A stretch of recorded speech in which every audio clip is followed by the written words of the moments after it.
guys, ngayong araw magluto tayo ng cassava cake. Meron ako ditong cassava na bili ko sa Kroger. So tikman natin ito.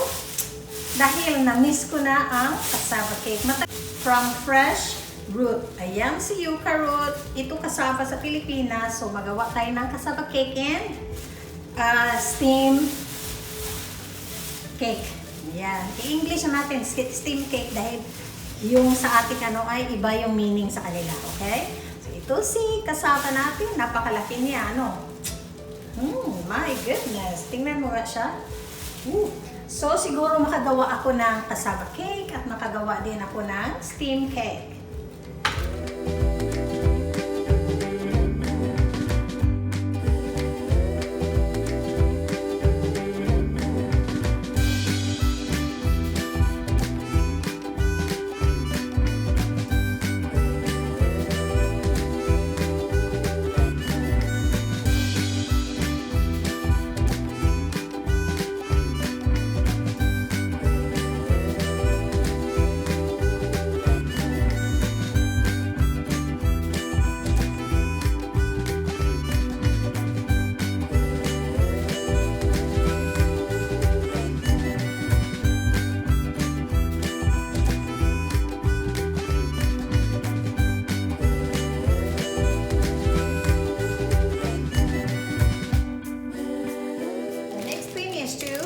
Use a cheesecloth. I don't know where's my cheesecloth, guys. I cannot go out because it's locked down. So all we have to do is to just use this reusable wipes. We just squeeze the juice out of the yucca root. So we're going to use these wipes. We just wash it, and then this is very thin. So this is perfect.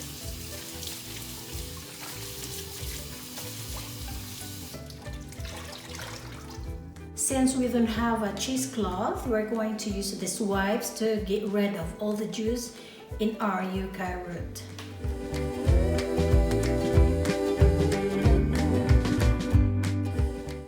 Ito ang ating ingredients: grated cassava, sharp cheddar cheese, meron tayo ditong dried sweet na coconut, may melted butter tayo, at may sugar. So, yan sila 5 ingredients para sa ating steam put-put.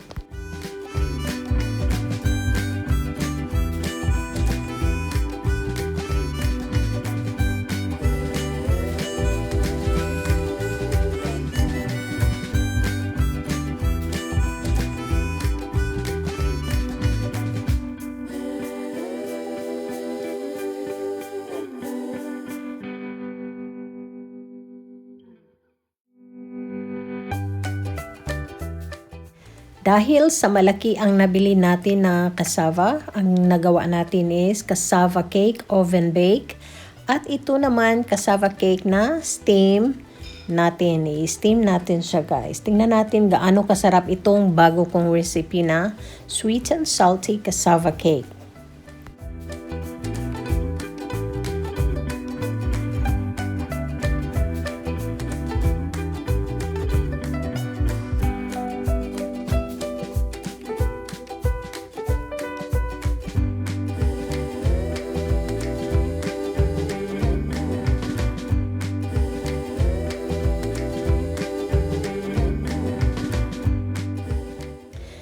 Wala tayong fresh coconut, guys. So, ngayon, ang gagamitin natin ay itong dried coconut na meron ako. Sweetie naman siya. So, kunting sugar na lang ang ilagay natin sa ating mixture.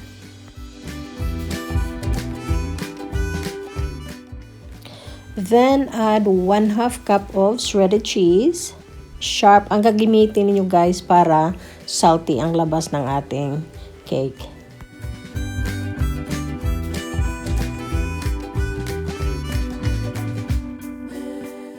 Lagyan natin ng 1/2 cup of melted butter, guys. So, lalong pang paalat pa siya. Aside from cheese, meron pang salted butter.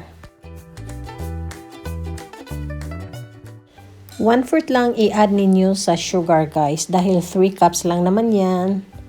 Para hindi siya gaanong matamis. Dahil si coconut natin ay matamis na siya. So, 1/4 sugar lang. Okay na. I-mix natin ito para ilagay na natin siya sa ating molder.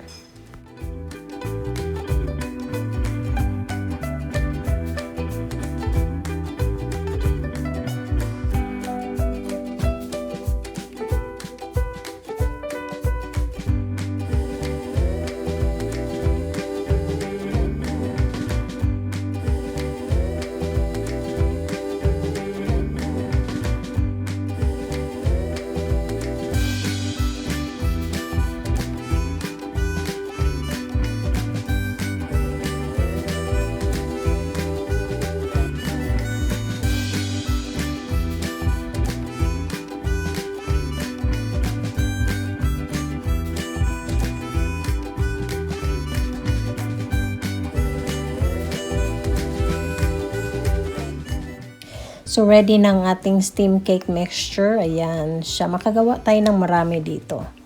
Siguro 6 na maliit and siguro yung 2 malalaki na molder.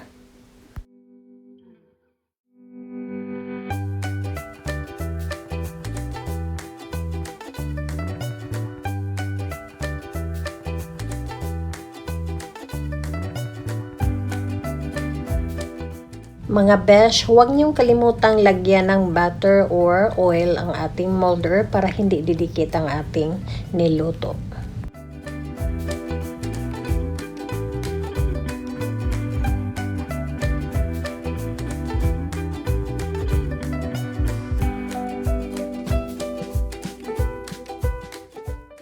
Umuusok na ang ating steamer. So, ang gagawin natin is, ilagay na natin ang ating mixture sa molder para ilagay natin siya sa ating steamer. So, we have to cook this guys for 30 minutes. Siguro 30 minutes, tama na yan siya.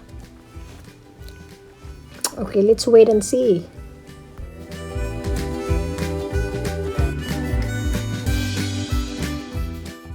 Sa mga nagtatanong kung saan ko nabili ang aking cassava, nabili ko ang aking cassava sa Kroger. So, tingnan ninyo sa mga grocery stores ninyo guys kung meron cassava dahil season yata ngayon ng cassava kaya meron sila. But if bibili kayo sa Chinese store, of course, meron talaga sila doon na yung pakete na siya na grated cassava. Yun ang masarap dahil hindi mo na linisin, hindi mo na siya i-shred, hindi mo na i-grate siya. Diretso mo na siyang templahan ng kung anong gusto mo na itempla sa, sa cassava cake.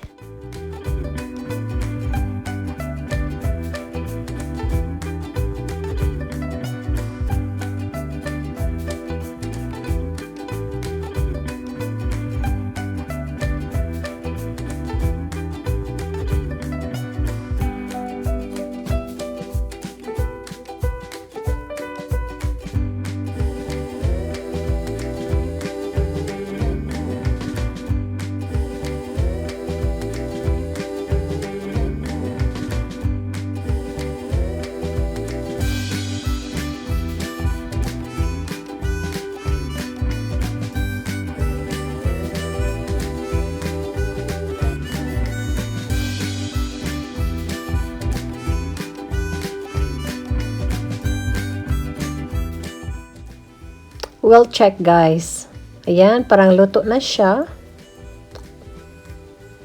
Okay, ihain na lang natin ito dahil tapos na ang 30 minutes na pagluto.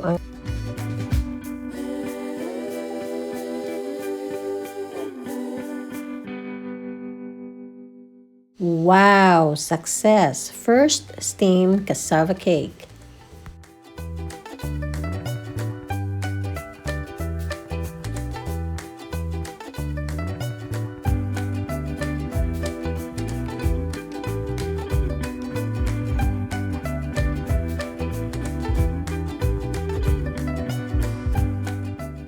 Okay, luto na ang ating first batch. Now, ang second batch ng ating steam bread ang ating ilagay sa ating steamer.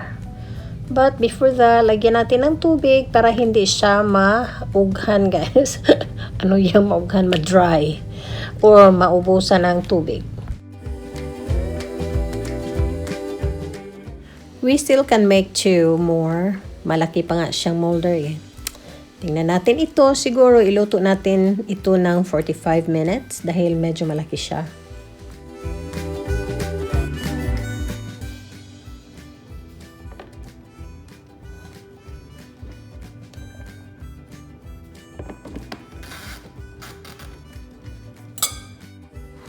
Luto na si Cassava, ito talagang hinihintay ko dahil matagal na panahon na hindi ako nakatikim nito. So, while eating sa ating brunch, mag-chat din tayo para ma-check natin ang ating mga pamilya sa Pilipinas. So,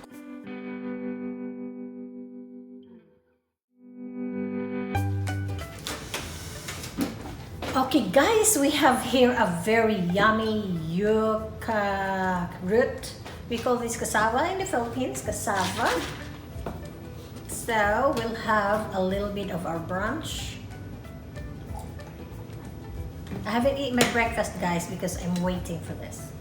So, it's already cooked. It's sweet and salty. Oh, it's so good.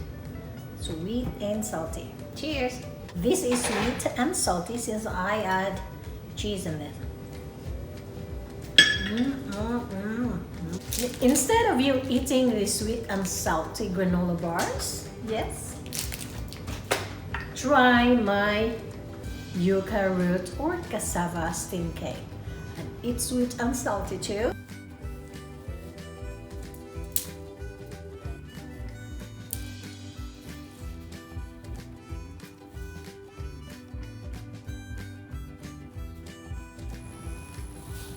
Napakaganda ng araw at napakasarap ng kapeng ininom ko at napakasarap din ang niluto kong putput. So, sa lahat ng nanonood sa aking video guys, please subscribe to my channel at i-click niyo na lang din ang bell para ma-notify kayo sa susunod nating upload. Thank you for watching!